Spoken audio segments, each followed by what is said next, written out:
Na hii ni Mnyalu TV.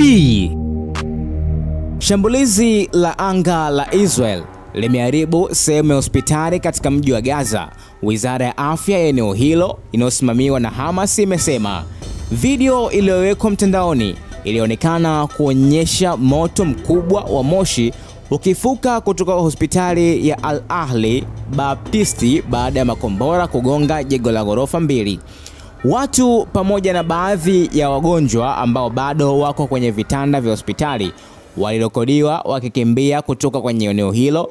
Mwandishi wa habari wa eneo hilo amesema jeshi la ulinzi la Israel IDF lilimpigia simu daktari na kumuonya kuondoka katika kituo hicho cha matibabu. Hamas ilitaja shambulio hilo kuwa la uhalifu wa kutisha wa Israel, ambaye ilisema inachunguza ripoti hizo. Hakuna majeruhi walioripotiwa kulingana na huduma ya dharura ya kiraia.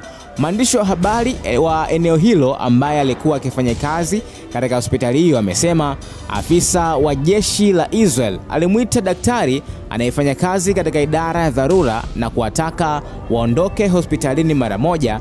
Wagonjwa wote na watu waliohamishwa lazima watoke nje kwa usalama wao. Afisa huyo aliripotiwa akisema una dakika 20 tu kuondoka. Picha kwenye mitandao ya kijamii zilionyesha wafanyakazi na wagonjwa wakitoka nje ya jengo kukiwa bado na giza, na makumi wa Palestina wakiwemo wanawake na watoto pia walionekana wakikimbia kutoka kwenye ua ndani ya hospitali hiyo walimokuwa wakitafuta hifadhi. Al Ahli, kituo kidogo cha matibabu kabla ya vita, sasa ndio hospitali pekee ambayo bado inafanya kazi katika mji wa Gaza kufuatilia uharibifu wa majengo ya matibabu ya Al-Shifa na hospitali katika sehemu ya kaskazini ya ukanda huo. Na hii ni Mnyalu TV.